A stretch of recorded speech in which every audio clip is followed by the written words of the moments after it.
especially on this one. I know I cleaned the deer with this one. This really does weigh nothing. What is the specific reason that you or bushcrafters in general tend to gravitate towards fixed blades versus a folder? They're more robust. You've got more surface area, you've got more power, you got more grip. Typically you go full tang, which means the steel's all one piece all the way to the bottom of the hilt there, the knife. So you can beat on this, you can baton with it. You don't want to do that. Something like this, you'll break it. That's the bushcraft mentality, right? But I carried a folder during my time as active duty, and I still carry one on a day-to-day basis. And the reason I gravitate towards folders versus fixed blades is because I'm not processing plants or animals on a day-to-day basis. I'm not chopping wood. I'm not going to be striking any ferro rods. Typically in the Army, if you're active duty or you know someone who's active duty, you know that they're not like freaking pulling out blades and killing people every day. It's like not how the military works. Like we have Predator drones and stealth bombers and M1 Abrams. Like we have the greatest technology of any country, of any military in the history of the universe, right? Yeah. So when military guys are carrying knives, it's purely just for like a utility purpose. Right. It's for opening MRE boxes. It's for cutting 550 cord. It's for maybe dealing with like bandages or something like that. It's usually just very soft materials, but it's always convenient to have something like that on you at all times. Right. What is going on, people? My name is Austin, and this is the infamous Curran 1776, and today we'll be talking about EDC knives. Some of the stuff we own, why we gravitate towards certain features, or what things we try to avoid, and then, you know, maybe through the process you learn something, or maybe you learn how to find your next blade. I don't want to age you, but you've probably been carrying knives since as long as I've been alive. Yeah. That's accurate, right? Yeah, that's pretty accurate. Yeah. Look, technically, the first thing I ever EDC'd was this item right here. I believe it was my senior year, right after I got accepted to go to West Point. Someone was like, you need to pick up a Leatherman. I was like, what is that? And they're like, it's a multi-tool, and you're going to need it for basic training. And I went and bought this, and I've carried it ever since. Doesn't quite apply to the same category. Technically, it does have a blade in here. It's got blades in it. Multiple blades, in fact. But this was truly my first EDC. And I carried it for a long time, and I still have it. Yeah, that one's definitely been used. Oh, man. So yeah, good multi-tool. Can't tell, there's a lot of rust and corrosion on here, which is my fault, but it's also been rained on more times than I can count. Yeah. It's been in multiple countries, multiple, field exercises. I put this thing through hell, and it's totally fine. Yeah. But I love it. It doesn't look terribly old either. It's not so bad anymore. Taken care of. When it comes for me for selecting a knife, I'm a fixed blade fan. My favorites are right now LT Wright knives. So these guys are made in the USA. I got these two in the exact same knife, but one's Scandi and one's Saber. And mostly this is the first Saber grind I ever owned. I wanted to test it out. I've always been a Scandi fan, but that Saber's pretty nice. This is called the GNS, the Go No Show is what they call it. It's a bushcrafting type knife. So this is a more of a finessing, slicing, where this is more of this Scandi's more of a splitting, like really moving material, more of a wedge action. Like it pushes material away better because it's more like a chisel effect versus a more flat grind. This is 01 tool steel, very easy to sharpen in the field, very easy to maintain it in the woods. It's a little bit softer, still got a good hardness to it. It's not gonna shatter if you put it over stress. Yeah. A little over an 1/8 inch thick spine on it. And with bushcrafters and outdoorsmen and stuff, we like to have 90-degree spines so the top is sharp. Be able to run a ferro rod with the spine of your blade. Don't use your freaking sharpened side. Don't be like the TV survivalist, like on Survivor or some crap like that are using your blade edge is precious. Yeah. You don't want to mess that up. Yeah. Man, I always keep a folder of some sort. I brought two of my most recent carries. When I do carry pocket knives, I usually carry something of this type of size and stature and weight. What I like about these is they're awful light. Yes. So like in the summertime, you're wearing shorts occasionally, things like that, a heavy pocket knife aggravates the crap out of me. Yeah. It feels like it's pulling down on my shorts if I'm wearing like really light shorts. Yeah. So this is like, this knife right here from Fox is under 2 ounces. Wow, you know what this one's called?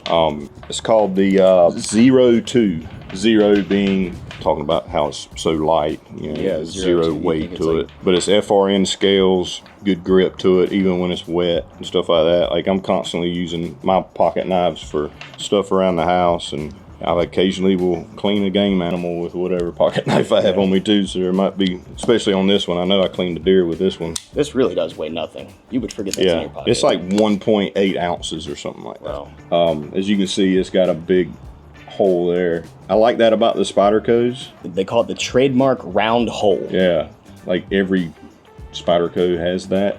Spyderco Para 3. Spyderco's a good brand. I've enjoyed using Spyderco over the years, and I like this one because it's got that, I forget what that lock is, but it's like a liner lock, but it's on the top, on the back of it, the Para 3s. My current favorite EDC is the Kershaw Blur, designed by Ken Onion. Yeah. I'm sure you know who that is. Yeah. So the guy just knows what he's doing. He works with multiple brands and designs knives, and everything I put my hands on that has his name on it is phenomenal. So this is my current favorite EDC, the Kershaw Blur. And it has been a phenomenal knife for me. One, I just love the shape of the blade. Two, I love that it has this tactical design. It's made in America. It's got an American flag right here on the side. And I love how one-handed it is. An aspect for me is being able to open things with one hand. The ability to pull something out of my pocket and deploy it immediately is so important. And I think there's a safety aspect there as well, too. Like, if you're in a dangerous situation, not talking about military deployed environment, like on a day-to-day basis, and someone comes up to you in a threatening way, it is very easy for you to pull a knife out of your pocket and be like, hey, dog, like, not today. Back away. Get back. I love this thing. It's so sharp. It has an angled thumb stud, which this is the only knife I've ever seen that feature on. I was going to say that as well. I don't think I've seen that on any other. It is so comfortable and easy. This is actually an aluminum handle with this material that they call Track Tech inserts, which is much like grip tape. Yeah. And so another factor for me when it comes to choosing an EDC is the tactileness of it, how grippy it is. Because if you're in a scenario in which maybe your life depends on it, you don't want a blade to slip out of your hand because it just didn't have any grip to it. Right. Regardless of the conditions you're in, this is very, very easy to maintain control of, and I really like that. Yeah. Ironically, again, unplanned, you brought one Spyderco product, and so did I. This is the Spyderco Tenacious, which it retails for like $92. Yeah. Does not quite open as satisfying, but you can see That's a nice knife. the partially serrated edge here, and I like that a lot. Yeah.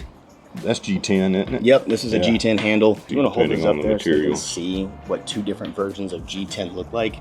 That is the same plastic, but it is molded to two different patterns, and so it has a very different feel in your hand.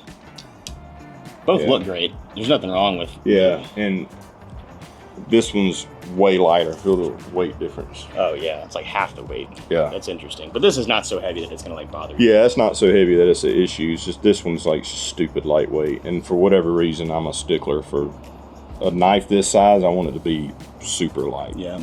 So it's funny you brought technically 4. You haven't mentioned the one that's on your neck. Oh yeah, I always got my neck knife on me. So It's actually sewn into his beard. Yeah, You don't realize that, but it's a part of it's it now. braided into my beard. So this is probably my most used knife right here. This is beat all the crap. This is a Tops Mini Scandi neck knife, and I use it like crazy. This one's actually got my name, my current 1776 on it. So this was the first knife that I had my name put on or whatever. Yep, that's cool. But this is probably my go-to right here. This one's always with me. I use it literally for everything. Oh, and I got one. I usually have 3 knives on me. Did you forget about the ones over there? So this is the LT Wright Northern Hunter, is what this is called. And this is AEBL steel, which is a stainless steel that is a little more resilient than a 01 tool steel, but still easy to maintain the edge. And then I've got one here that I haven't used yet because it's so pretty. I don't know if I want to use it, but I do put it on my hip from time to time. Like this one here is from Malone Knives. Don't know what the steel is. Don't know a whole lot about it. Unfortunately, sorry, I can't. Other than it's a Scandi grind. That's what this is. This is like some real nice, expensive burl wood, and I don't know. It's just a beautiful knife. I don't want to. What does that retail for? I want to say this is in the 300-ish range. Yeah. So I typically have a folder, a fixed blade, and my neck knife on me funny. at all times. Yeah. I'm gonna bring up 2 more blades here. I just brought them because they have elements that I like a lot. Didn't mean to say the word element just then, but one of the blades that I brought is the CIVIVI Elementum 2. That's a good knife. It is, and when I'm not carrying the Kershaw, I opt for this one. The Elementum is just a little bit smaller, it takes up less space, and so I gravitate towards it on certain scenarios. But this one has this flipper on the back. It's just an alternate way of opening the blade, and I love this feature so much. It is so easy to use that and just flick it open. Yeah. Then it's got the button lock on there, and that's really nice. Yeah, CIVIVI makes some cool knives, man. I love CIVIVI and WE. And they're affordable. They're great knives for the money. It's like, I think like they've got sales going on where you're getting knives for like 55, 60 bucks. You can't beat that. Nice knives. Yeah. Nice knives. I really like them. Like if you're looking for your first EDC, this is probably a great place to start. Yeah. I got one more here, and this is just sort of a honorable mention. This is a product from Tactica. I believe it's the K100. This is also an extremely budget-friendly knife. And I just brought it because, like, I love the way this thing looks. I love the lettering. I love that they have this brass thumb stud. It's black on black, G10 handle. Like, everything it's got going on here is just beautiful. It's also unique because you don't see folders very often that don't have a pocket clip. Yeah. And, like, maybe that's a factor that appeals to you. Like, you don't have to have a pocket clip if you don't want one. Well, I mean, that's the traditional thing of a pocket knife. True. Goes in your pocket. Don't go clip to your pocket. It goes in your pocket. And I still carry some pocket knives that don't have clips on them. Dude, come on. You can't tell me that's not a gorgeous product. Yeah. I don't know if this is going to be a synonymous scenario comparing a pocket knife in your pocket that's visible versus not visible to open carrying versus concealed carrying a gun. Maybe you don't want everyone knowing that there's a knife in your pocket. Yeah. And so this would be a method of just throwing it deeper in there. Hold up. We got more knives. Speaking of you seriously pocket have knife, knives on you that you forget about? Yeah, speaking about pocket knife without a clip, it's kind of your old school. He says he keeps a minimum of 3 knives on him. Yeah, sometimes I keep more on me. So this is a WESN knife. Oh, nice. Does that one have a locking feature? No, this is just your I was just about to bring that up. So, like, I mean, the earliest EDCs or the oldest folders didn't have any sort of locking mechanism. And that kind of scares me because if you have enough pressure on the spine of the blade, it's going to close down on your finger.